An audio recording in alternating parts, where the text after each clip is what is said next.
Hello, welcome back to my channel. I have a regularly framed shot now.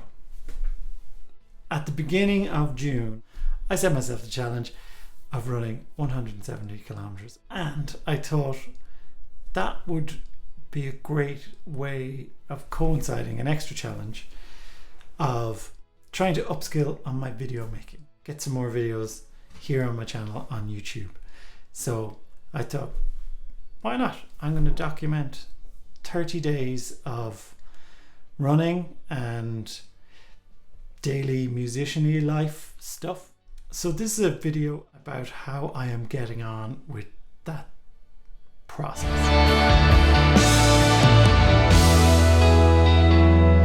So initially I thought, I'm going to upload a video every day. I've seen lots of YouTubers do this, and I've seen them do it really successfully and made it look ridiculously easy. And that seemed like a great way of getting it, pushing myself out of my own comfort zone. Yeah, I figured, the videos don't have to be super spectacular for the whole month, but they just have to be daily. So as I record this, today is June the 12th. Of the 12 days, I have released videos over 6 of those days. So what happened with the other 6? Well, let's get into it.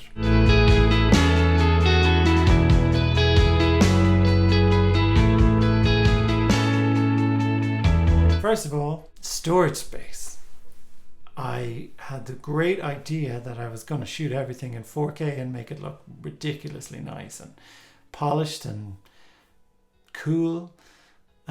But shooting in 4K comes with a massive storage problem, hence my need for a new storage drive.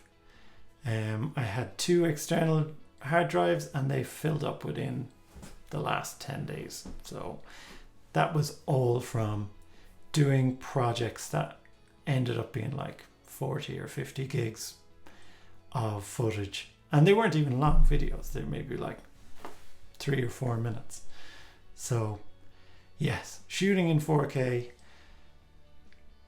is, if you want to do that, get yourself some storage space. Final Cut, figuring out a new program. I'm editing on Final Cut, and I think when you approach it from having used Logic, you tend to come at it from a place that's like a musician's point of view, so you tend to edit in the same way.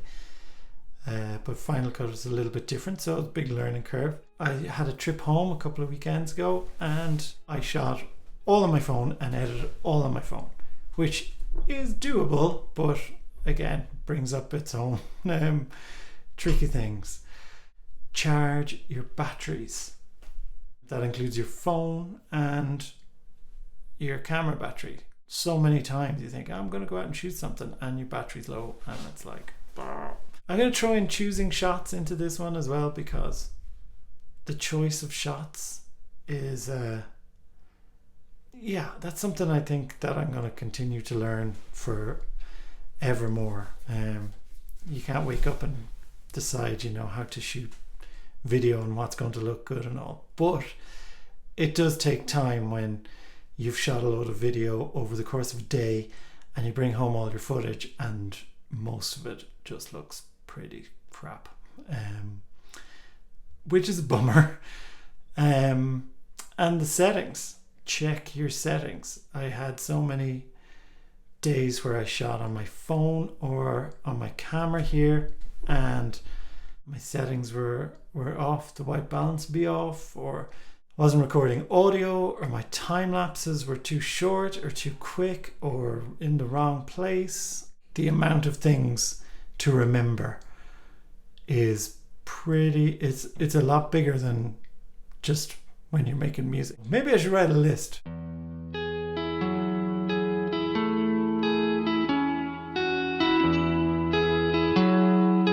Setbacks. So obviously storage space was a big issue, so I am now gone back to shooting 1080p, which is still HD and it is a nice compromise. So I'm going to try and keep it HD 1080p. Keeps my file size down, but still keeps it hopefully looking pretty good. Obviously shooting some of the video on my phone. Not quite as easy as some people would have you believe. But it's doable. I mean, but it just, for me, as a setback, it took me a lot longer than I had hoped, even to get a short video done. Running every day, even though it was only 3 miles, it's not that tricky. Last summer, over the month of July, I ran 5 kilometers every day for the month of July, so I didn't really think it was going to be a big deal. But I did manage to have a little twinge in my back. But feeling good. Slight twinge in my back, but don't think it's anything to worry about. And that means I've had to take a day or 2 off. And when you have a massive quota of miles, the more days you take off from running, the more days you're going to have to add on towards the end of the month. So I'm pretty conscious of that. I'm trying not to take too many days off, but at the moment I have to take a couple just to make sure that I'm not going to, injure myself and can't do anything at all. There are a couple of the setbacks that I have been experiencing. What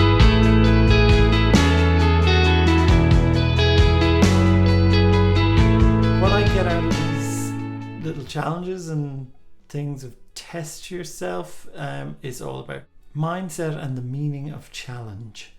So this is where the guts of the challenge comes in. Once you hit setbacks, and once you hit frustration, and once you hit resistance to what you're doing, that is, for me, arguably the most important part of any challenge. So much better than when you actually get through it and finish it. The feeling you get when you're really feeling the resistance and not being able to do something, that is where the gold dust in doing a challenge comes from, for me personally. The little daily drips of experience that save you time in the long run and make you just that little bit more efficient and better at solving problems. There's a few different phases I feel that you go through when you hit this opposition. Step 1, frustration. There is no worse feeling than the initial frustration of not being able to do something, and especially when you compare yourself to somebody who is able to do something really, really well. Case in point, if you're doing a daily upload of a video, it's a very bad idea to compare your videos to somebody like Casey Neistat or somebody who is a master really of storytelling over the course of a day. That's a dangerous pitfall to be in. And frustration is the number one feeling you get. Running wise, when you get a twinge and you can't run, even though other than a small injury you feel pretty good, that's a very frustrating setback. So step 2, don't sweat it. I have been a guitar teacher for many years, and by far the hardest students I've ever had to deal with were adults. So the reason why an adult is much more difficult to teach than a young person is because an adult arrives with the opinion that they'll never be able to learn. And they've already decided in their mind, it's like, I'm too old, I'll never be able to do this. And that is the number one reason why they can't do the thing, because once you decide in your mind that you can't do something, that's it, you won't be able to do it. So always keep the door open in your mind to the possibility that you can, and learning is something you can do at any age, I think. Don't let your perception become your reality. Allow yourself to fail. Failing is good. The difference between a master and a beginner is a master has failed more times than a beginner has.